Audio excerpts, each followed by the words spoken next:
जी, आज से जीएसटी की नई दरें लागू हुई हैं। क्या लगता है आम जन को कितनी राहत मिलेगी?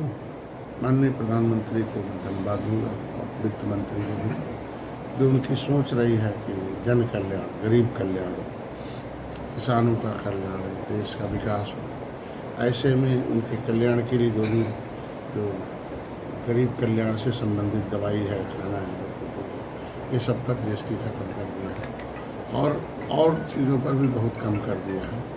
और जो वैभवशाली हैं, जो आलीशान या लोगों को ऐशो आराम की चीज़ें हैं, जो संविधान की जो आत्मा है, जिसमें है कि बड़े लोग जो है देश में बड़प्पन दिखाएंगे और टैक्स चुकाएंगे और उसके पैसे से गरीबों का कल्याण किया जाएगा और गरीबों को विकास की धारा में लाया जाएगा। संविधान सभा में आवाज़ उठी थी कि जो बड़े व्यापारी होंगे, बड़े जो लोग होंगे, वो जो भी स्रोत होगा उसमें कुछ पैसा आया टैक्स देंगे और उससे लोगों को जो निचले पावदान पर जुड़े लोग हैं उनके बच्चों को शिक्षा, स्वास्थ्य, रोजगार दिया जाएगा। तो ऐसी स्थितियों में उन्होंने आज परिकल्पना को पूरा किया कि कम से कम जो रोज़मर्रा की चीज़ें हैं, जैसे आम गरीब आदमी के लिए खाने पीने दवा का उसे फ्री कर दिया और बाकी पर कुछ अगर टैक्स बढ़ा है तो वो उसमें है कि जो दे सकते हैं, जो आखिर में जब संविधान बना था तो उसमें परिकल्पना भी की गई थी और उस पर तो स्लैब कर दिया कि आधा कर दिया, 18 से घटा के 5 कर दिया, जो 28 था उसे 12 कर दिया। तो ये चीज़ें में भी उसमें भी बहुत रहा था और इसके लिए मैं विशेष रूप से धन्यवाद दूँगा और सबको इसकी सराहना करनी चाहिए। मंत्री जी, जैसे भाजपा के आप घटक दल है, आपके बल पे सरकार चले, कभी कभी भाजपा के वरिष्ठ नेता भी आपके अपने घटक दल के नेताओं के साथ दुर्व्यवहार करते हैं। एक कसक आपके अगर कभी कभी बाहर आ जाती है। वरिष्ठ जो शब्द है, ये बड़प्पन शब्द है। अब उसे अगर कोई आदमी अमर्यादित हो जाए तो उसे वरिष्ठ का एक अपमान है, शब्द का ही अपमान है। हमेशा अपने खून के रिश्तों को कायम रखना चाहिए लोगों को। मर्यादा पुरुषोत्तम भगवान राम के आद बाल सखा निषाद राज के वंशज हैं, उसका ही है कि मर्यादित रहना चाहिए लोगों को और मर्यादित रहकर अपनी समस्याओं के समाधान के हल करना चाहिए। ये तो इतिहास रहा राजनीति में सदियों से। जब देश की जब संविधान हुआ और देश लोकतंत्र हुआ तो शुरू में ही दलितों को आरक्षण की व्यवस्था दी गई, जिसमें इनकी लड़ाई लड़े अम्बेडकर जब आए और संविधान में उन्होंने ड्राफ्टिंग कमेटी चेयरमैन ने लिखा, तो जो आरक्षण लिखा तो आरक्षण बिना मिले तो उनकी समस्या समाधान नहीं होगी। उसके लिए लोकतंत्र में उन्होंने कहा कि जिस समुदाय की राजनीतिक भागीदारी नहीं होगी उसको वो गर्त में चला जाएगा। तो राजनीतिक भागीदारी दिलाने के लिए उन्होंने RPI, Republican party of India और शेड्यूल्ड कास्ट फेडरेशन, दो पार्टी थी, तो दोनों से चुनाव लड़ा। अंग्रेजों के समय लड़ा शेड्यूल्ड कास्ट फेडरेशन से, जब देश आज़ाद हुआ तो आरपीआई से लड़ा। लेकिन उनको रोकने के लिए कांग्रेस ने एक उन्हीं की बिरादरी में नेता पैदा किया बिहार से ला के, जिसको बाबूजी कहते हैं। फिर पिछड़ों के लिए आया कि पिछड़ों को आरक्षण मिल जाए, मंडल कमीशन आया, माननीय मुलायम सिंह जैसे उभरने लगे, तब तक एक आपने देखा होगा कि रामनरेश यादव को लाया गया मुख्यमंत्री में। उसी तरीके से मछुआरों का आरक्षण की अब लड़ाई ताल खाल से निकाल के ताल कटोरा में पहुंचा दिया और जैसे ताल कटोरा पहुंचा दिया तो पूरा एक बड़ा एक हो गया कि नहीं, ये भी देश को आज़ाद कराने वाले 24 कैरेट के राष्ट्रवादी लोग हैं। इन्होंने धर्म नहीं स्वीकार किया, अंग्रेज़ों की गुलामी नहीं स्वीकार की, लड़ते रहे, उजड़ते रहे, मरते रहे। ये चीज़ें तो क्रिमिनल कास्ट से, कानून से उजड़े लोग हैं। संविधान में इनको हक दिया गया है, तो उनका हक देने के लिए अगर सरकार हमारी पहल कर रही है, माननीय मोदी योगी जी पत्र लिख रहे हैं, माननीय मोदी जी से आरजीआई से अटेस्ट कर रहे हैं, एक पहल हो रहा है। उस पहल में कुछ ऐसे नेता हैं जिनकी कुछ निजी महत्वाकांक्षाएँ हैं, हमेशा विभीषण के रूप में आए। जैसे जमुना निषाद जब आए, वो भी एक आवाज़ थे हमारे यहाँ, और जैसे बसपा ने उन्हें आरक्षण की आवाज़ उठाए तो घटना के कारण जेल जाना पड़ा और जेल जाने के समय देश का निषाद पूरा आंदोलन कर रहा था उसके, और ये सारे लोग उसमें उस समय भी एक किस तरीके से उसका लाभ ले रहे थे। उसी तरीके से मैंने गोरखपुर में एक इतिहास रचा था 2018 में, हम लोगों ने Sapa Baspa Nishad party, peace party मिलकर, तो एक ऐतिहासिक रूप से जीत हुई गोरखपुर, फूलपुर, कैराना, नूरपुर, उसमें भी अवसर मिल गया। तो ऐसे ये सब अवसरवादी नेता लोग हैं, इनकी महत्वाकांक्षा क्योंकि समाज को नेता नहीं नीत चाहिए, दलितों को नेता नहीं नीत चाहिए था, तो नीत के लिए अम्बेडकर को पसंद किया, कांशीराम को पसंद किया, मायावती को पसंद किया बहुत रामनरेश यादव को नहीं पसंद किया, मुख्यमंत्री थे, उन्हें नीति के लिए था कि नीति मुलायम सिंह बनवाएंगे पिछड़ों की, तो उनको पसंद किया। तो नीति बनाने के लिए निषाद पार्टी पैदा हुई है कि नीति से ही समस्या का समाधान होगा। नीति हमारा आरक्षण में है, तो अब नेता पसंद करना समाज बंद कर रहा है कि नहीं, नीति हमारा मिलना, नीति बननी चाहिए और नीति हमारा आरक्षण है तो नीति बन के मिल जाए, पिछड़ों से नाम खारिज किया जाए।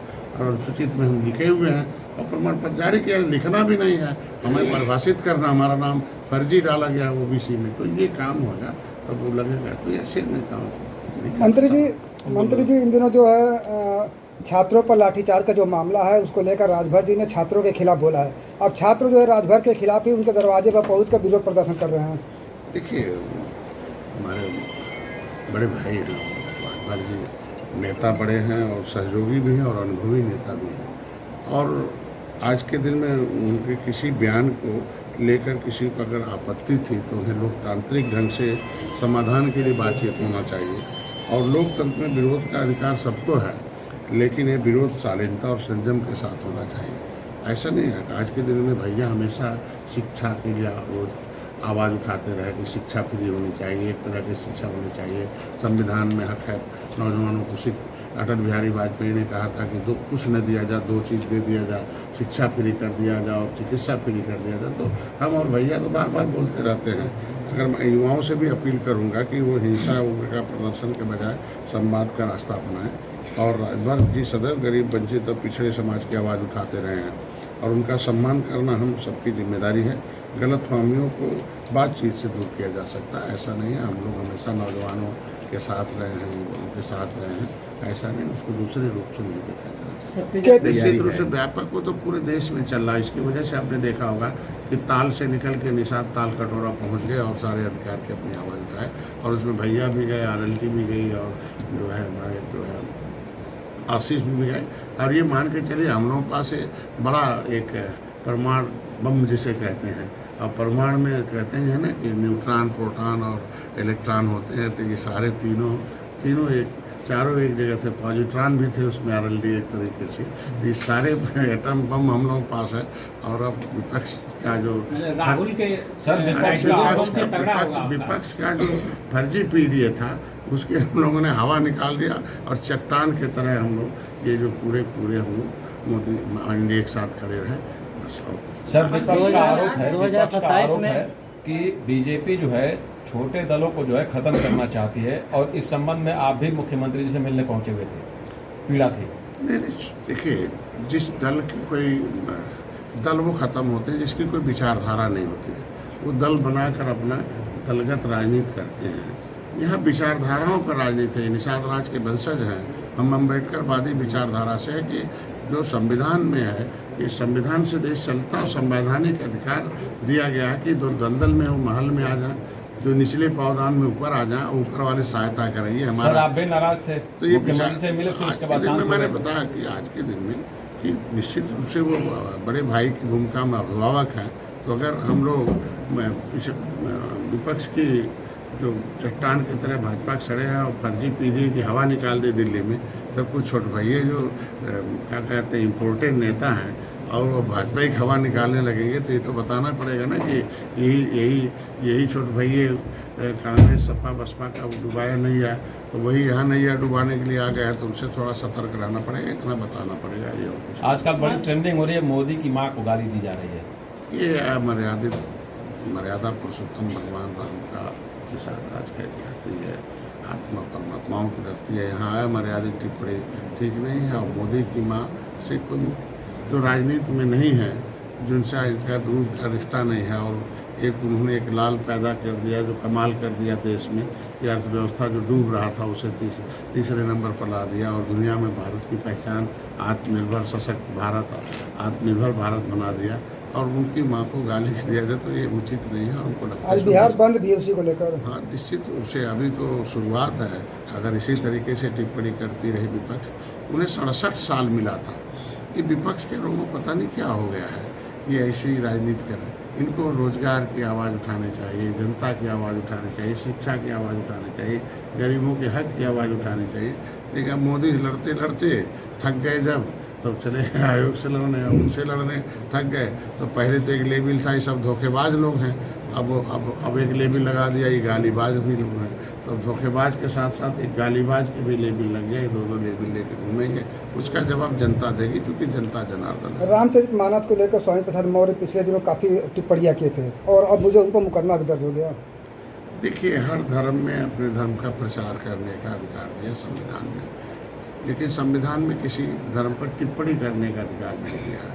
आप अपने धर्म का प्रचार करिए, आप दूसरे धर्म को टिप्पणी करके अमर्यादित भाषाओं का प्रयोग करके किसी को इरिटेट करके उनकी भावनाओं को ठेस पहुँचाएंगे, तो संविधान के कानून में है, तो उनके धर्म में आना पड़ेगा। हमको लगता है कि अपने जिस धर्म में अगर है, कोई धर्म का प्रचार करना चाहिए, और शायद उस धर्म में कोई कटता नहीं है। अगर बौद्ध धर्म के अनुयायी कहते हैं तो बुद्ध जो है वो युद्ध नहीं चाहते थे। बुद्ध अशुद्ध लोगों को शुद्ध करने के लिए, जो अशुद्ध हो या अशुद्ध लोगों की सोच, उसे शुद्ध करने के लिए बुद्ध आए थे, और कुछ ऐसे कटुता पैदा करने के लिए, एकता पैदा करने के लिए। इसे 84 देशों में बौद्ध हैं, वो एक करने के लिए आए। बिना एक किए पंडित दीनदयाल की उस सोच को नहीं पूरा किया जा सकता। बिना एक किए अम्बेडकर के जो सामाजिक न्याय के जो है बात नहीं की जा सकती। बिना एक के कांसी राम के उस सोच को नहीं लाया जा सकता। बिना एक के तो राम मनोहर लोहिया है, उनकी भी वो परिकल्पना नहीं की सकती। एकता के लिए लोगों को आवाज़ और लोगों को समझा के कोई भी भाषा बोला जाए तो एकता की बात हो, नहीं तो कटुता की बात हो। मंत्री जी, 2027 में यूपी में नया गठबंधन हो सकता है। अभी तो फिलहाल जो इतिहास है 25 सालों का एनडीए का, हमको लगता है इतना बड़ा इतिहास गठबंधन का किसी का नहीं होगा। बाकी तो दल तो दिख जाते हैं, दिल अंदर से नहीं दिखते हैं। तो जिनके दिल ही नहीं मिलते हैं, क्योंकि उनकी जो विचारधाराएं हैं एक दूसरे विपरीत रही हैं। कांग्रेस की विचारधारा के खिलाफ ही सभी पार्टियों का निर्माण हुआ है। तो जब विचारधारा के खिलाफ ही पार्टियों का निर्माण हुआ है, तो वहाँ तो वैसे ही फोटो खिंचाते हैं, फिर उसके बाद इधर उधर चले जाते हैं। आप देखो, दिखते हैं कि हम एक गठबंधन है, पता चला कि मध्य प्रदेश में अलग आवाज़ आती है, छत्तीसगढ़ में अलग आवाज़ आती है, हरियाणा में अलग आवाज़ आती है, दिल्ली में अलग आवाज़ आती है, बिहार में देख लो अलग है। कितना दिन वो आवाज़ रहेगी वो उसके ऊपर है। आज के दिन में जो है एनडीए पहले भी थी, आज भी है, कल भी रहेगी, 2027 में भी रहेगी।